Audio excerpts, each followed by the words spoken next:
A veces los carros de combate son capaces de impedir la confrontación entre grupos rivales, pero donde no está el ejército, la violencia estalla. Y de nuevo las pedradas, de nuevo los heridos, de nuevo las carreras. Y en la noche, lejos de disolverse, los manifestantes siguen concentrados en el centro del Cairo, esto ocurre ahora mismo, pidiendo que Mubarak deje el poder. Desde Europa, muy buenas noches a todos. Se desea la pacificación y una transición acelerada para Egipto. Deseo expresado en el Consejo Europeo de Bruselas, donde Francia y Alemania han defendido sus tesis para lograr una mayor competitividad. Tesis en torno a la ampliación de la edad de jubilación o al menor incremento de los salarios. Esto es Informativos Telecinco y empezamos.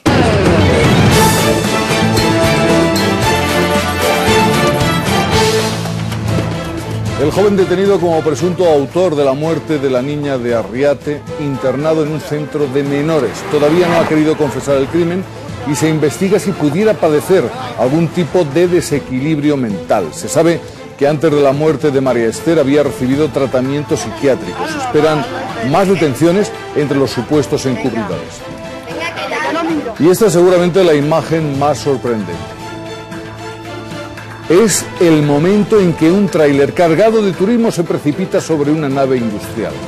3 trabajadores que están detrás de un camión intentan huir despavoridos. Tuvieron suerte de no morir. Quien sí perdió la vida fue el conductor del vehículo que entra a toda velocidad en esa nave. Otros son más afortunados. Observen a este hombre. Está completamente borracho. Intenta pasar de una a otra ventana en un bloque de pisos, pero la antena no resiste y cae al vacío. Tras el golpe, y después de asegurarse que no tiene huesos rotos, vuelve a lo suyo, a la escalada o a intentar burlar a los cobradores de una deuda. Y para suerte la que tienen quienes viajan o quienes viven en el Mediterráneo. Subida de temperaturas, los 20 grados pueden ser rebasados en determinados lugares de la costa alicantina o valenciana, también en Andalucía. Hoy mismo muchas playas estaban casi llenas como anuncio de lo que pasará el fin de semana. JJ Santos, muy buenas noches. ¿Qué tal, Pedro? ¿Cómo está el señor Marqués? Pues el señor Marqués hasta ahora debe estar en casa viéndonos, porque es habitual de este informativo. Y me imagino que bien, hoy se ha levantado efectivamente siendo Marqués. Hablamos del seleccionador de fútbol, que se lo tomaba con buen humor cuando le preguntaban cómo le iban a llamar a partir de ahora los jugadores. ¿Igual Marqués? ¿Cómo le van a llamar a los jugadores? ¿Le van a cambiar Mister por Marqués? Seguramente Mister y Vicente. Tenía trabajo pese a la distinción. El Marqués de Del Bosque debía dar la lista para el amistoso España-Colombia de la próxima semana. Gracias, JJ. Es la violencia que no cesa, una espiral de heridos, muertos y enfrentamientos callejeros. Cientos de miles de egipcios han aprovechado el viernes festivo, el viernes de oración, para mostrar una vez más su rechazo al presidente Mubarak, para exigir el cambio de régimen. El ejército ha impedido algunos choques entre manifestaciones de signo contrario, pero la violencia, como vemos, se ha impuesto allá donde los uniformes desaparecían.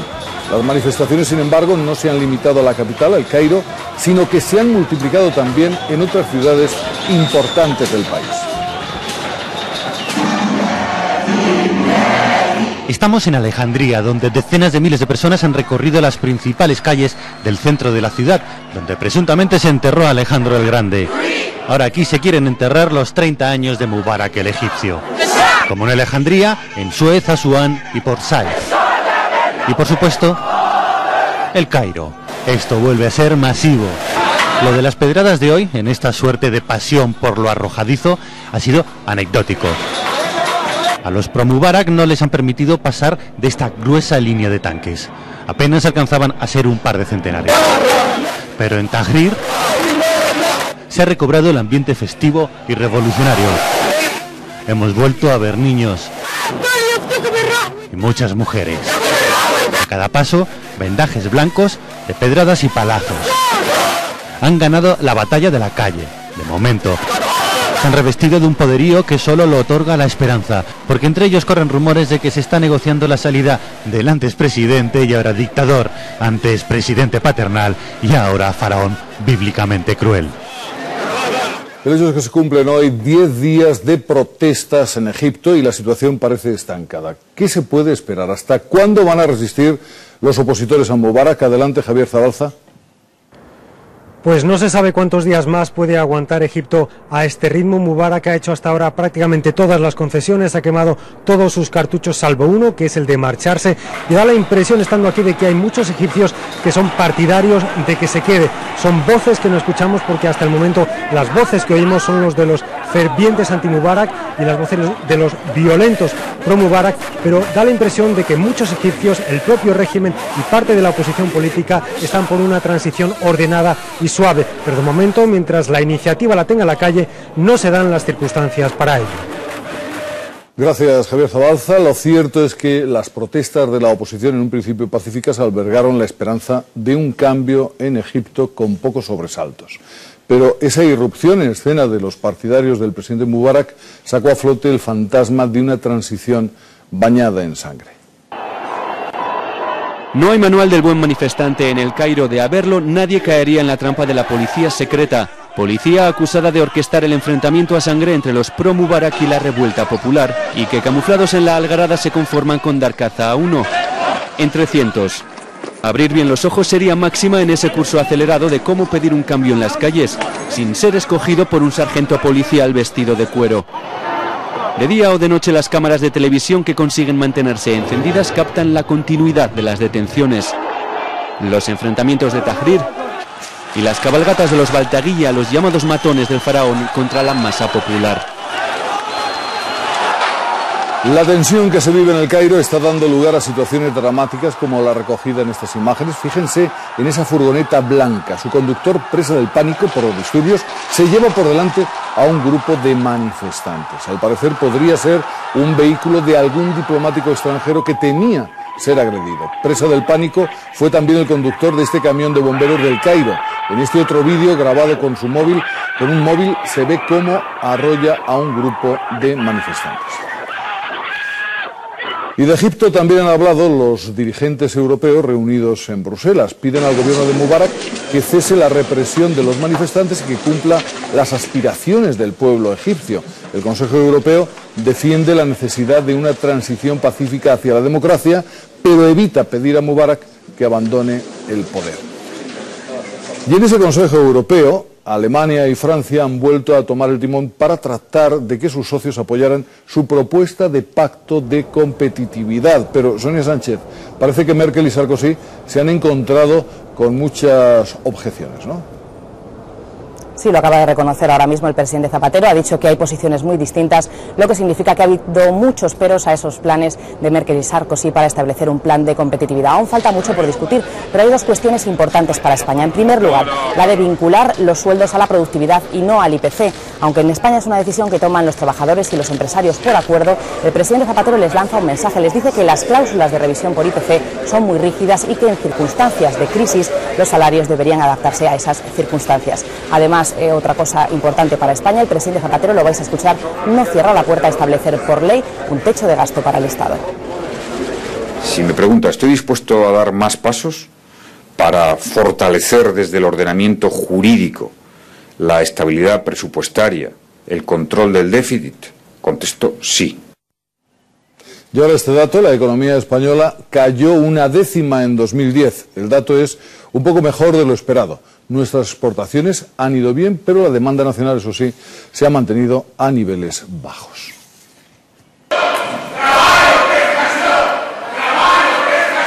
Y estas personas son parados de larga duración que han mostrado públicamente su protesta porque se han quedado sin la prestación de los 420 euros.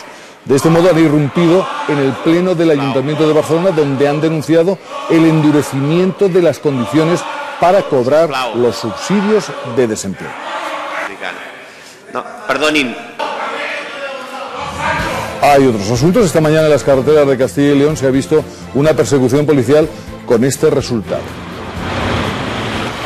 El vehículo en el que iban dos atracadores ha terminado por empotrarse contra otro coche que iba delante. Era el final a una fuga de decenas de kilómetros con la Guardia Civil pisándoles los talones. Enseguida vemos todos los detalles.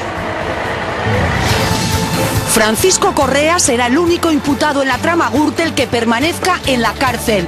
El juez Pedreira ha prorrogado otros 2 años la prisión preventiva para el cabecilla de la red. Sin embargo, ha fijado una fianza de 600.000 euros para su mano derecha, el exresponsable del PP gallego, Pablo Crespo. Tercer día del juicio por el secuestro de la Lacrana. 2 de los marineros reconocen a los acusados como sus captores. Han rememorado los malos tratos sufridos y uno de ellos ha cargado contra el gobierno por informar de la detención de los 2 piratas en pleno secuestro. Porque el gobierno es una puñetera chapuza. Los amigos del Cuco desmontan su coartada en la noche en la que desapareció Marta del Castillo. En el juicio han declarado que el menor se ausentó durante más de 1 hora y que cuando volvió se había cambiado de pantalones. Tiene el sobrenombre del Vaca y acaba de cumplir 17 años. Ha sido ingresado en un centro de internamiento acusado del asesinato de la niña de Arriate, de María Esther. No sabemos, nadie sabe, lo que le llevó a golpear a la niña con la piedra en la que quedó su ADN mezclado con la sangre de la víctima. El menor se ha negado a declarar en la Fiscalía, igual que lo había hecho antes con la Guardia Civil. Este joven, que según su propia familia y la propia Guardia Civil padece algún tipo de trastorno mental, será sometido a exámenes psiquiátricos durante su internamiento. Cuando el menor fue detenido en su casa, se puso a llorar, pero no confesó. Los padres de María Esther piden justicia. ¿Cuántas tienen que morir para que cambien las leyes? Es decir, con 17 años hace esto, que no hará cuando tenga unos años más. Tras los registros, cuando lo trasladaban a los calabozos, se autolesionó dándose puñetazos, pero tampoco habló. El Vaca sufrió episodios violentos y paranoias y, según la Guardia Civil, le estaba tratando un psiquiatra. Presuntamente consumía mucha marihuana y eso empeoró su estado mental. Ese brote psicótico coincide con la declaración de un amigo del Vaca que explicó que el detenido sufría alucinaciones en las que hablaba de matar a una menor, aunque el testigo también es esquizofrénico. ¿Qué culpa tienen los padres que han hecho este niño? Que lo dejen vivir, ¿no? Que nosotros de todas formas nos vamos porque ya nos ha roto la vida entera, no nos queda nada. En la investigación fue decisivo el testimonio de varios amigos de María Esther que lo vieron con ella camino de la caseta donde fue asesinada. La Guardia Civil buscaba ayer la ropa que el Vaca llevaba la noche del crimen. No la encontraron y en sus zapatillas no hallaron restos de sangre. Los investigadores cotejan la suela con la pisada que encontraron junto al cuerpo de la niña. Bien, hasta aquí todo lo que sabemos acerca de la investigación del asesinato de María Esther. Pero, María Ángeles Jiménez, ¿qué se dice allí en Arriate de todo lo que está ocurriendo? Se piensa que puede haber más detenciones, ¿no? Sí, aunque los ánimos están más calmados porque ya hay un detenido, el pensamiento generalizado de los vecinos de Arriate es que podría haber más detenciones. Tienen esa idea principalmente porque el pueblo ha estado custodiado durante todo el día por agentes de la Guardia Civil. Aunque el fiscal haya cerrado de momento el caso, todo podría cambiar y todo podría dar un cambio en el caso de que la Guardia Civil aportase nuevas pruebas y el menor finalmente quisiera declarar. Hoy hemos estado hablando con amigos del Vaca que en su momento también fueron interrogados y en esas primeras conversaciones con la Guardia Civil ya le implicaban a él. Hombre, nosotros sospechábamos porque, claro, cuando íbamos a declarar, la Guardia Civil no se centraba mucho en él. Los amigos del detenido aseguran que los días posteriores al asesinato el Vaca no aparecía por la marquesina donde se reúnen. Estuvo 2 días sin ir a la parada y se solía comentar que faltaba este chaval, faltaba otro. ¿Puede haber algún implicado más? Creen que no actuó solo y cuentan además que el Vaca no tenía buena relación con María Esther. Si la chica se le acercaba, él la despreciaba o la daba a la espalda. En cada esquina de Arriate no se habla de otra cosa. Se ha cogido ya, pero estamos asustados. El pueblo está todo quieto. Los vecinos conocen a las 2 familias. Son gente trabajadora y muy querida. Los padres han conocido de aquí de Arriate. Buena gente, lo conocemos, somos amigos y... Los padres de María Esther van a dejar este pueblo que ahora está blindado por la Guardia Civil. Una treintena de efectivos vigilan las calles y el acceso a Arriate para evitar altercados. Mal final, malo para unos atracadores que habían robado a punta de pistola en un hospital de Palencia. Huyeron en coche hasta Valladolid, pero la Guardia Civil les pisaba los talones. Tanto arriesgaron en su huida que terminaron estrellándose contra otro vehículo. Así terminaron los 2 atracadores que protagonizaron una espectacular persecución policial, esposados, detenidos y con heridas después de sufrir un accidente de tráfico. Los dos ladrones, con numerosos antecedentes, habían atracado un centro hospitalario de Palencia. Armados con pistolas amenazaron a 2 trabajadores, a uno de ellos le golpearon, les quitaron todo lo que tenían de valor y les encerraron en una nave. Tras el robo huyeron en un coche en dirección a Valladolid. La Guardia Civil los detectó en la carretera. Ahí comenzó la persecución. No se detuvieron hasta que el coche se saltó un semáforo en rojo y colisionó contra otro turismo. El conductor de este vehículo resultó herido de gravedad. Los 2 ladrones, malheridos, intentaron huir a pie, pero la Guardia Civil se les echó encima. Les detuvo y puso fin a esta accidentada huida. Y los ladrones que van a ver ahora eran especialistas en robar estancos. Entraban en los establecimientos rompiendo las persianas y forzando la puerta principal. Y en cuestión de segundos arrasaban con todo el tabaco metiéndolo en grandes cajas. En 4 meses han robado 15 estancos y el valor del material sustraído asciende a los 220.000 euros. Los Mossos d'Esquadra, la Policía Autónoma Catalana, ha detenido a 8 personas. Pues resulta que, según un estudio precisamente de la Policía Autonómica Catalana, si un delincuente quiere pasar más desapercibido a la hora de cometer un robo o un atraco, debe ponerse unas gafas. Y no necesariamente de sol, no.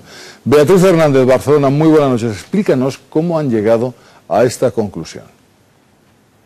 Bien, pues parece que han podido comprobar que los ladrones que llevan gafas, por ejemplo, como esta, inspiran más confianza a sus víctimas, les da un toque más serio, más formal y a la vez ellos se sienten más seguros porque tras ellas se esconden buena parte de sus rasgos. Las que sí descartarían serían, por ejemplo, estas que tienen todas un toque demasiado extremado. Ellos saben que con ellas es más difícil identificarlos y por eso se han convertido quizás en un nuevo instrumento para conseguir sus objetivos. Son los hombres que a punta de pistola atracaron esta oficina bancaria en Cambrils. Van disfrazados, llevan postizos y uno de ellos gafas de pasta. También las lucía este atracador argentino, así conseguía que le atendieran sin dudarlo en las joyerías donde robaba. A primera vista parece que con gafas los ladrones dan más confianza. Está dando una imagen de persona cuidada, que se preocupa de sí mismo. Eso ya quiere decir que es una persona culta. Es el famoso solitario. Se caracterizaba para cometer sus robos y varias veces se camuflaba con unas gafas. Lo veo más noble, me confío más. Siempre hemos tenido el cliché, ¿no?, de que somos los cerebritos. No le veo más seriedad a una persona por tener gafas. Mejor persona, peor persona. Es unas simples gafas, ¿no? Otro ejemplo, nadie diría que tras las gafas de esta inofensiva abuela se escondía una astuta ladrona. Se hizo con el botín de 30 joyerías de toda España. Queda visto por sentencia el juicio contra 2 médicos del Hospital La Fe de Valencia, un oncólogo y un farmacéutico encargados de suministrar la medicación a un niño de 2 años enfermo de cáncer. El pequeño murió al recibir una dosis de quimioterapia 10 veces superior a la que le correspondía. La acusación particular pide 3 años de cárcel para cada uno de los médicos y una indemnización para la familia de más de 300.000 euros. Pues hoy es precisamente el Día Mundial contra el Cáncer, una enfermedad que ya no equivale a muerte. Más de 1,5 millones de personas han sobrevivido a esta enfermedad en nuestro país. Isabel es un ejemplo, lo ha superado hasta tal punto que anoche nació su primer hijo. Nosotros estuvimos con ella unos días antes de dar a luz. Acompañamos a Isabel antes de ir al hospital. Ultima los detalles para cuando llegue el bebé. Esa canción siempre se la canto. Sus ojos reflejan felicidad, pero no solo por el nacimiento de la pequeña Alejandra. ¿Esta nos la llevamos? Isabel hoy celebra que ha superado el cáncer. Cuando te nombran la palabra cáncer entras en shock, pero por lo menos ya sabes contra qué luchar. Y a lo que se enfrentó fue a 1 año de tratamiento para acabar con el tumor maligno que en 2005 le diagnosticaron en un ganglio linfático. Ahora, ya recuperada, nos cuenta lo positivo que saca de la enfermedad. Vale la pena luchar porque aquí estás con una vida muchísimo más feliz. Y sobre todo desde que en una revisión médica se enteró de su embarazo. La doctora que me había tratado fue justo la que me dijo que estaba esperando un bebé. Está ilusionada y dice haber aprendido a apreciar las cosas que antes pasaban inadvertidas. El simple hecho de salir a la calle y que te dé la brisa de aire. Una de las muchas cosas que en breve podrán disfrutar los 3. Pues enhorabuena. Y ahora van a ver un arriesgado rescate en alta montaña, en pleno Pirineo aragonés. 2 alpinistas que no podían descender de la cima fueron socorridos por un helicóptero de la Guardia Civil que tuvo que realizar una difícil maniobra de aproximación. Vean. Han escalado los 3.000 metros del pico Garmo Negro, pero no pueden bajar. Su salvación es el helicóptero que se acerca y que debe realizar un complicado vuelo estacionario para evacuarles. Los dos montañeros arrastran con dificultad sus mochilas y con ayuda de un agente consiguen subir. El rescate es espectacular, incluida esta salida en picado, pero también caro. Una sola hora de vuelo cuesta 1.000 euros. 60.000 gastaron los equipos que localizaron a este esquiador en la estación de La Molina. Tiene que ser consciente que efectivamente es un deporte de riesgo, tiene que ir equipado, tiene que ir preparado. Estas imprudencias le suponen a las arcas vascas 3 millones de euros anuales, así que las va a cobrar. Que la gente que se empiece a meter por sitios peligrosos, sí, perfectamente. No puede ser que una rotura de un tobillo pueda costar a la administración esos dinerales. En Cataluña y Asturias, que ya emiten las facturas, las llamadas de auxilio han descendido un 30%. Y en Estados Unidos se trata de retirar la enorme cantidad de nieve caída en los últimos días en gran parte del país. Por ejemplo, en las inmediaciones del estadio donde este fin de semana se celebra uno de los grandes acontecimientos deportivos del año, la Super Bowl del fútbol americano. Nadie podía esperar una gran nevada en Texas, pero hasta allí ha llegado el temporal. La nieve comienza a retirarse del este de Estados Unidos, pero el frente frío se desplaza ahora hacia el sur, congelando las carreteras de Texas, para sufrimiento de automovilistas y disfrute de jóvenes como estos, que han convertido su calle en una pista de hockey. Los aeropuertos de Dallas y Houston suman centenares de cancelaciones a los miles de vuelos anulados, otra vez hoy, en todo el país. Ambas capitales están sufriendo cortes de luz que, como lamenta amargamente la responsable de este hospital, han afectado incluso a la zona de las incubadoras. Las quejas a las autoridades por la falta de previsión contrastan con los elogios al trabajo de los equipos de rescate, aunque también hay que contar con el factor suerte a la hora de salvar vidas. La nevada impidió al camión cisterna rellenar los depósitos de esta gasolinera, por eso no había nadie repostando cuando el peso de la nieve derribó la marquesina. Miremos un poco hacia atrás en el tiempo y nos vamos a dar cuenta de cuánto hemos cambiado. Bastan unas pocas décadas para que la Manga del Mar Menor en Murcia u Oropesa en Castellón parezcan lugares diferentes. Enseguida veremos más imágenes del antes y después de nuestro país, antes y después en estos casos del turismo y del boom inmobiliario. Es el escenario dejado por el ciclón Yasi sobre la costa australiana. El gobierno ha enviado al ejército a las zonas más afectadas para ayudar en la reconstrucción. Es el lugar del asesinato del jefe de policía de la localidad mexicana de Nuevo Laredo. Ha sido abatido por los narcos junto a 2 guardaespaldas solo un mes después de tomar posesión de su cargo. Sí, proceso.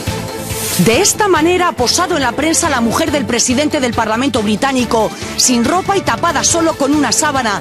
La instantánea ha causado indignación en las filas conservadoras. La protagonista del escándalo justifica las fotos porque dice que la política tiene cierto componente afrodisíaco.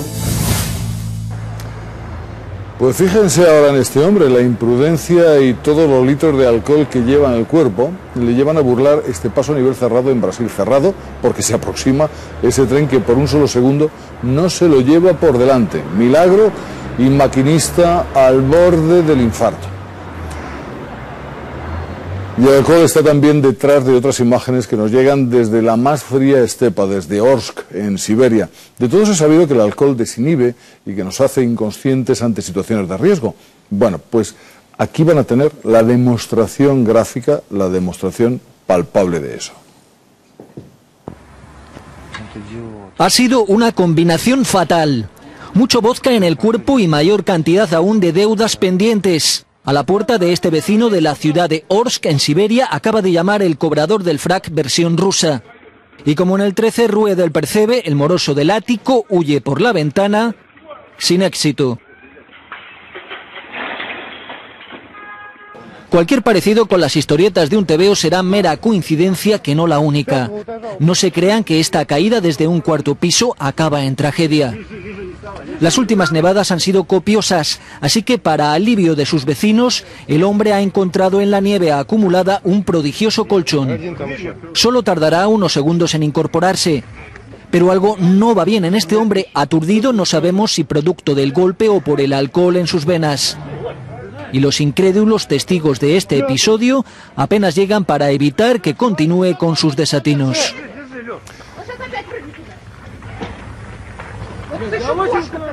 Y esta es otra imagen más impactante con un final más trágico. Ocurrió anoche en Vilamalla, en Gerona. Este es el momento. Varios trabajadores de una empresa salen corriendo al ver que un tráiler cargado de coches va a estrellarse contra ellos.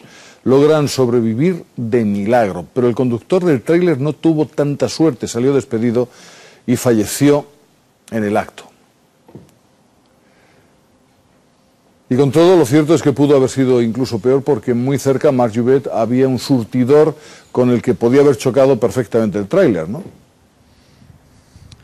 Así es, como pueden ver, ha quedado completamente destrozado. El tráiler chocó contra un camión que estaba repostando y los dos camioneros salvaron la vida de milagro. Después del impacto, todo el amasijo acabó dentro de esta nave industrial que, como ven, tardará en ser reparada. Por suerte, el accidente ocurrió casi de noche y en su interior ya no había nadie trabajando. Ahora la policía investiga las causas del accidente. De momento se desconoce por qué el tráiler que transportaba vehículos se salió de la vía. Se llevaron el susto de sus vidas. Los 3 trabajadores estaban detrás de este camión repostando cuando se les vino encima un tráiler cargado de turismos. Se salvaron de milagro. Todo lo grabó la cámara de seguridad de esta nave industrial de Vilamalla, en Gerona. Ha venido el camión de frente y nos hemos apartado como hemos podido antes de que nos embistiera. Y nos hemos salvado de milagro. Menos suerte tuvo el conductor del tráiler. En esta escena se ve cómo sale despedido de la cabina tras el impacto. Muere en el momento. Su copiloto, un autoestopista al que recogió en el trayecto, resultó herido. Una persona debajo de la rueda muerta, había otro en el suelo debajo del camión. El tráiler chocó primero contra un turismo, hiriendo de gravedad a una conductora. Después se salió de la carretera, se estrelló con otro camión y se estampó contra la puerta de esta nave. Ahora se investiga por qué perdió el control del vehículo. Puede haber sido distracción, una enfermedad repentina, un desmayo. La tragedia pudo ser aún mayor porque el camión que recibió el impacto estaba repostando y todo pudo saltar por los aires. Exceso de velocidad y jóvenes es un cóctel que, por desgracia, sigue dejando demasiadas víctimas en las carreteras y en las vías públicas. Entre las últimas están 5 chicos que circulaban por Madrid a gran velocidad y que acabaron empotrándose contra un taxi. Así ha quedado el potente coche en el que circulaban los 5 jóvenes. 2 de ellos están muy graves. A uno le han sacado de una parada cardiorrespiratoria. Otro está grave y otros 2 más leves. El taxista contra el que chocaron también está ingresado con varios traumatismos. Según los testigos, los jóvenes circulaban a demasiada velocidad. Según nos han dicho, es que ha volado el coche. Se ha empotrado contra el árbol y lo ha partido. Deprisa y cuesta abajo, y seguramente en esta curva donde casi todos los coches frenan, pierden el control, invaden el sentido contrario y acaban chocando contra el taxi y el árbol. Esta calle es criminal, esta bajada. Yo de por mí, yo ponía un radar aquí justo. Lo dicen porque aquí han presenciado ya varios accidentes graves. Hace poco más de un año un joven murió cuando volvía de una cena de Navidad. Y atentos a todo esto que les contamos ahora. A 225 kilómetros por hora han cazado a este Mercedes en una autovía de Granada en la que no se puede pasar de 120. Y solo un cuarto de hora después, en el mismo sitio, el radar ha fotografiado este otro coche a 194 kilómetros hora. Son 2 ejemplos de que algunos ni con amenaza de sanción levantan el pie del acelerador. Justo en esta curva, al salir de la autovía, se anuncia el radar que va a cazar a más de 20 conductores en las 2 horas siguientes. Atención, ha saltado un Golf de color gris. Los coches pasan al lado de este parado en el arcén, sin darse cuenta de que ahí está el radar que los ficha, en el parachoques, sin imaginarse que más adelante está la red que los caza. Pasa tanta atrás, buscanado. Nos han cogido. La velocidad máxima está en 50 kilómetros por hora. Iba a 80. Es lógico, los señales de reducción son muy cerca una a la otra. La verdad es que hay poco espacio para frenar entre la autovía y esta travesía urbana en Tarragona, pero nunca ha habido tantos accidentes como ahora. 41 accidentes, hubo 4 víctimas mortales. Creen que estamos corriendo otra vez al volante y parece que es generalizado. En Huesca han detenido a un hombre porque iba a 220. 225 marcaba el radar cuando disparó contra este coche en una autovía de Granada. Es un peligro. Tienen que ir los coches como vamos los camiones, limitados. Si ni el radar nos frena, pensemos que es casi imposible salir con vida si nos estrellamos a más de 120 kilómetros por hora. Vamos con otro asunto. Hay algo mucho peor que estar en la cárcel y es estarlo sin haber hecho nada para merecerlo. Es lo que le ocurre a muchos niños que pasan sus 3 primeros años de vida en prisión como un mal menor para poder permanecer junto a sus madres reclusas. Nuestros reporteros han comprobado cómo es la vida de esos pequeños. ¿Qué es esto? Es un secador. Conocen a través de estas imágenes una realidad que solo existe tras los muros. El ascensor. Ellos no conocían un ascensor. No levantan un palmo del suelo, pero ya viven en prisión. Sus madres cumplen condena y ellos conviven con ellas. Cuando empiezan a dar su primer paso, o cuando se ríen, o cuando dicen la primera palabra, que eso es algo muy lindo. ¿Quieres ya, mamá? Dame un beso. En el año 96 se modificó la ley penitenciaria, redujo de 6 a 3 años la edad de los niños en las cárceles. Pretenden así que no se pierda el lazo materno. Soy partidaria de que hasta los 3 años están bien con sus madres. Para compensar la falta de estímulos externos, siempre que haya familiares cercanos fuera, el pequeño abandona por unos días el recinto. Cuando salen se asustan. Exacto. La primera vez se asustan. Con los coches. Claro. Sí, normal, aquí no escuchamos nada. Madre e hijo comparten el reducido espacio de una celda, intentando que la vida sea tan cotidiana como en la calle. Muy bien, y nos vamos al cole. Un sinfín de puertas metálicas, la compañía de una funcionaria y un laberinto de galerías y patios grises forman el recorrido hacia la escuela infantil. Aquí pretenden que la diferencia con el exterior sea mínima. Son niños mucho más sociables que los de la calle a nivel afectivo.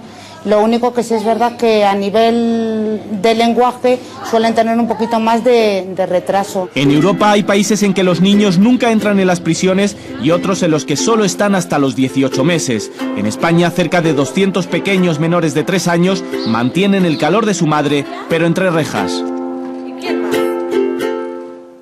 Pues hablando de pequeños, para desarrollar todo su potencial creativo y artístico, un niño necesita un entorno familiar estable.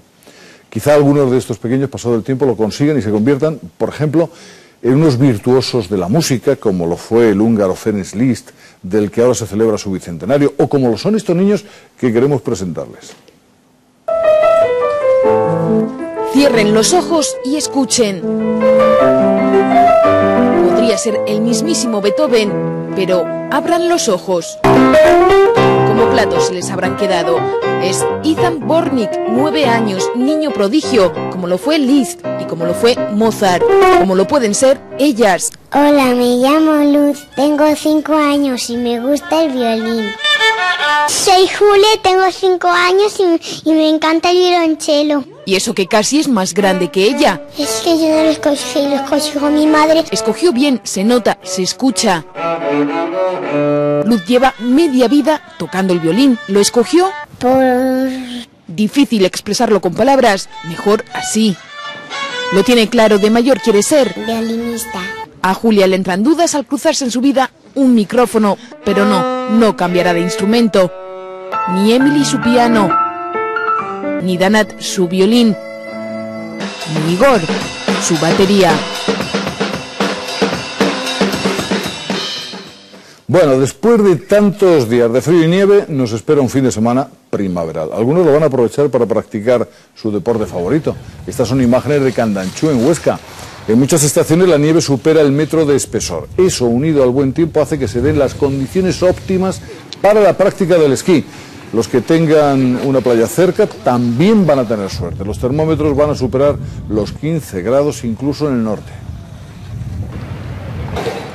Acabamos de empezar con la operación bikini y ya nos toca sacarlo del armario. De verano. El primer fin de semana de febrero empieza con buen tiempo y muchos planes al aire libre. Salir del trabajo y ponerte aquí a comer un boqueroncito riquísimo. Eso pues voy a ver el mar. Y aprovechar para tomar una cervecita, aquí unas patatitas al lado de la playa. Olvídense del frío porque este fin de semana será completamente primaveral. En el Mediterráneo se van a superar los 20 grados. Hoy sobra ropa. Espectacular, de primavera. En Alicante ya han tenido un anticipo, han estado a 18 y los termómetros seguirán subiendo. Muy bueno. Aquí divinamente. También se van a disparar en Valencia, donde hemos visto así de animadas las terrazas. Ya se ha ido el frío, parece. Y hasta en Málaga se les había olvidado lo bien que sienta una siesta y una ducha al lado del mar. Después de esos días tan malos que hemos tenido. Hemos tenido unos días malos de viento, pero ahora se está estupendamente, vamos. Y lo mejor es que va a durar todo el fin de semana. Es que cambia todo, te cambia el humor Sol y playa en febrero, ¿qué más se puede pedir? Bueno, pues la costa, esa costa no era como la vemos en estos tiempos. Pasados 40 años de vida, la gente se va llenando de arrugas y la costa del litoral de edificios mastodónticos. Todo eso ha quedado reflejado gracias a la cámara del Servicio Cartográfico Nacional de España. Nos hemos ido con los que manejan esa cámara para ver cómo era la España de los 60 y cómo es la de ahora. Hace más de 50 años esto era Marbella y esto Benidorm, pero todo cambia y así esas aldeas de pescadores se transformaron en estas urbes. Solo hay algo que no cambia, el cielo, y ahí ha estado el Centro Fotográfico del Ejército del Aire. No hay rincón de nuestro país que no conozca esta cámara. Esta es la única que ha fotografiado cada palmo de nuestra geografía. Su óptica va en el fuselaje de este avión. Con sus fotos se hacen los mapas de España.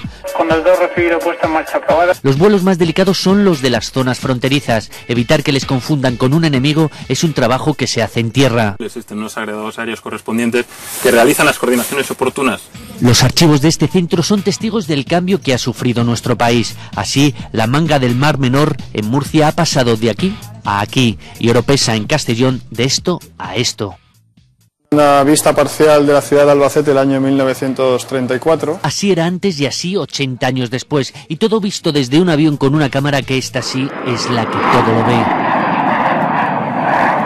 Y ahora presten atención a este anuncio que ha sido retirado fulminantemente de la televisión británica. Es el spot de un nuevo perfume de Yves Saint Laurent. Las quejas de la audiencia han llevado a un juez a prohibirlo y todo por este gesto en el que la modelo desliza su mano por las venas de su brazo. Para algunos era una clara incitación al consumo de drogas. Últimamente publicidad y polémica parecen inseparables. Hay muchas maneras de vender hamburguesas, pero esta con Paris Hilton no pasó la censura de la televisión estadounidense. La rica heredera perdió la batalla contra el puritanismo, pero a Beyoncé no le fue mucho mejor. El anuncio de su perfume ni siquiera llegó a la pantalla, era demasiado atrevido.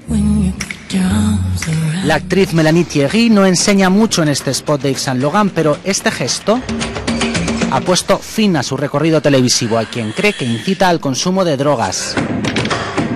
En este cartel publicitario de Dolce & Gabbana hay quien ve una violencia implícita intolerable. También fue prohibido, lo mismo que esta imagen. Para algunos animaba al turismo sexual. Pero lo que la televisión rechaza, Internet lo acoge. El cartel de censurado multiplica la atención sobre las imágenes vetadas. El anuncio retirado hoy en Reino Unido suma ya cientos de miles de visitas. El sueño de cualquier publicista.